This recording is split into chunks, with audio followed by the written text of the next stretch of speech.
programa Radar Agro, o seu programa de informação sobre o agronegócio brasileiro. E nós continuamos aqui participando da cobertura da segunda edição do Fórum Agro. Gente, só gente da prateleira de cima. E aproveitando aqui, como esse evento está muito bem qualificado, eu vou falar aqui com o Carlos Alberto. Carlos Alberto, que ele é sócio aqui do Empresômetro, responsável pela parte do agronegócio aqui, né, Carlos? Primeiramente, gostaria de agradecer, você ter se disponibilizando a falar com a gente. E queria te fazer uma pergunta, Carlos. Uma pergunta bem incisiva, né? Estamos em crise no agronegócio? Primeiro, obrigado pela presença de vocês. A gente fica envaidecido aí por poder estar compartilhando de tanto conhecimento. Fizemos questão de reunir os melhores líderes do mercado justamente para discutir essa situação. E eu vou lhe dizer categoricamente, depende.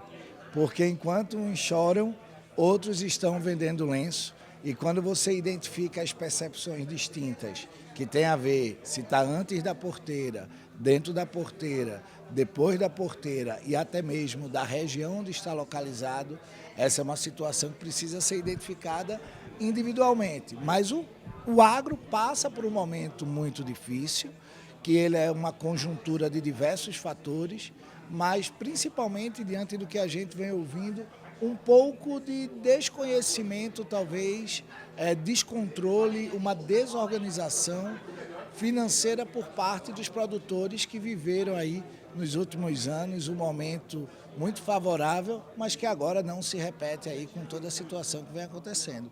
Então, essa é uma pergunta que trouxemos aí justamente para causar a discussão, provocar o embate e realmente fica difícil de dar uma resposta consolidada. O Carlos, é muito interessante se você falar desse momento oportuno, né? Porque tem grandes companhias que nascem e crescem durante as crises, né? Então, pelos dois olhos nós podemos ver aí que há sim uma questão de dificuldade para o mercado ser um mercado cíclico, né? Que depende de variações climáticas, entre outras coisas, mas também é um momento de oportunidade para quem quer crescer, para quem quer ampliar negócios, né, Carlos? Eu vejo que na crise crie, né? Então esse processo transformacional brasileiro ele tem muita capacidade de adaptação.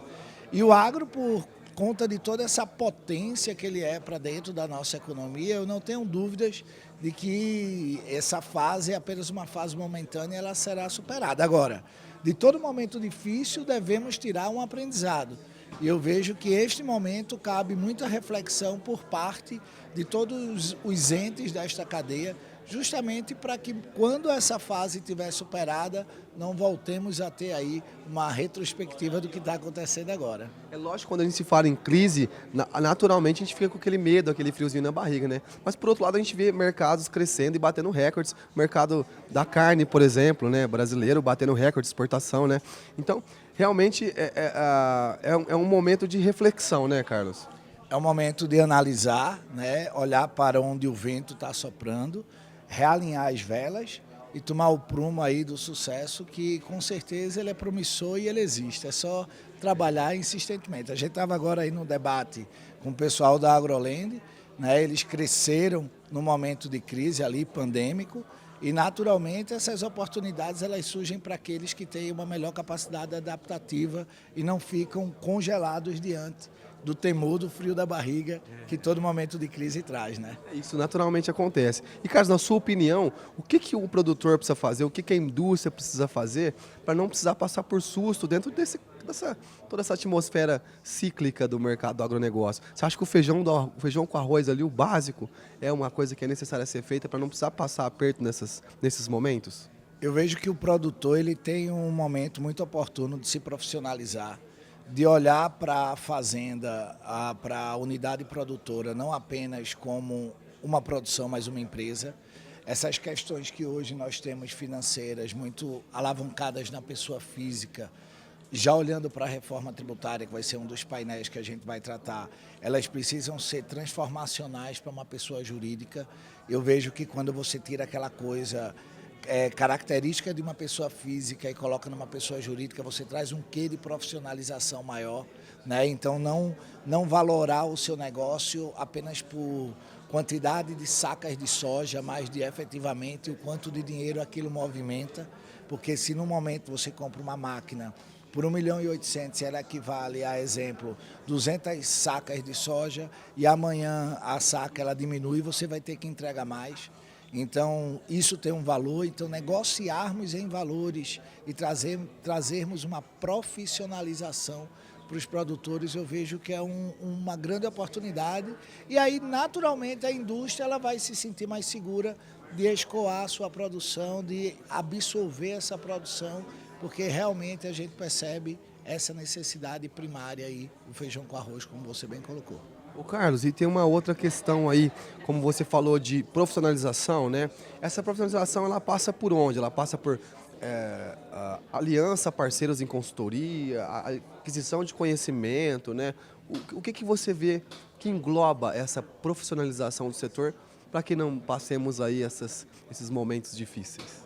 Com certeza contar com a ajuda de pessoas mais experientes que possam nos direcionar pelo caminho mais coeso é um diferencial.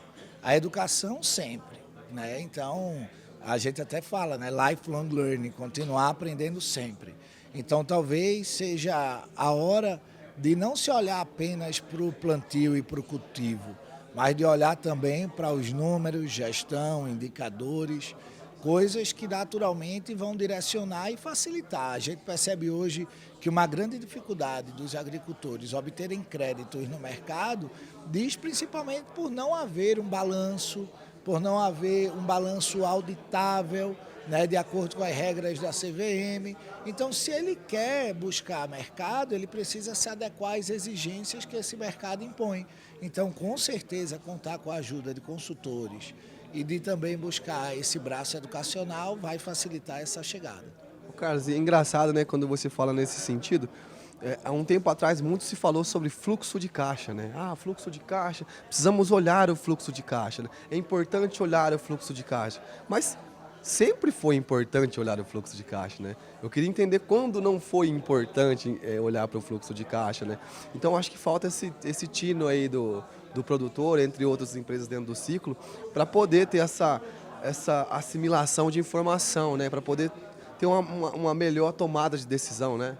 Tem uma máxima que fala "the cash is the king", né? O dinheiro é o rei. E, de fato, olhar para o fluxo de caixa sempre foi a forma correta. O problema é que a gente teve aí uma eclosão de tecnologias que começaram a valorar empresas não pelo que elas tinham em caixa, mas pelo que elas tinham capacidade de queimar de caixa, né? A gente viu aí inúmeras big techs queimando dinheiro, fechando no prejuízo e valendo bilhões de dólares. E aí, quando o dinheiro fica mais escasso, os juros ficam mais altos e as oportunidades mudam de lugar, realmente o dinheiro volta a ser o rei. Então, quem é rei nunca perde a majestade. Talvez ele tenha ficado ali um pouco adormecido diante de tudo isso, mas o dinheiro sempre foi importante, fluxo de caixa é o que de fato a empresa vale. Não adianta você ter cálculos de valoração, de valuation em cima de EBITDA, se no final do dia a empresa não tem caixa suficiente para sustentar aí as suas obrigações. Então, com certeza, fluxo de caixa é a palavra da vez, é a palavra de ordem que a gente tem que estar sempre olhando para isso em todos os cenários, não apenas no agronegócio. Ô Carlos, aproveitando esse momento aqui que você comentou sobre aliança com parcerias, empresas que têm um know-how grande dentro do setor do agronegócio, me fala um pouco sobre o empresômetro, o que é esse negócio, o que é esse business, o que ele oferece para o mercado do agro e que tipo de parceria ele pode oferecer aí para quem quiser conhecer mais o trabalho de vocês. O empresômetro é uma empresa de tecnologia que presta serviços de consultoria. Somos uma spin-off do IBPT, Instituto Brasileiro de Planejamento e Tributação. Atendemos as maiores indústrias do país, gerando informações estratégicas de pricing e de inteligência de mercado. Então, a gente acaba ajudando os profissionais das áreas de compras, das áreas de pricing, das áreas comerciais, das áreas logísticas, gerando para eles insights valiosos para que as decisões sejam cada vez mais acertadas. E a gente tem ajudado diversos líderes a tomarem decisões corretas, alavancando suas carreiras mediante resultados sustentáveis. É isso aí, pessoal. Conheça mais aí sobre o empresômetro, conheça mais sobre esse trabalho fantástico que essa galera aqui oferece para o mercado. esse nosso programa vai ficando por aqui. Queria agradecer, Carlos. Muito obrigado por falar com a gente, viu? Presença. Satisfação enorme. Obrigado a todos. E a nossa cobertura aqui desse Fórum Agro não para por aqui. Tem muita gente para entrevistar, muita coisa boa para acontecer. Fique ligado que já já tem mais.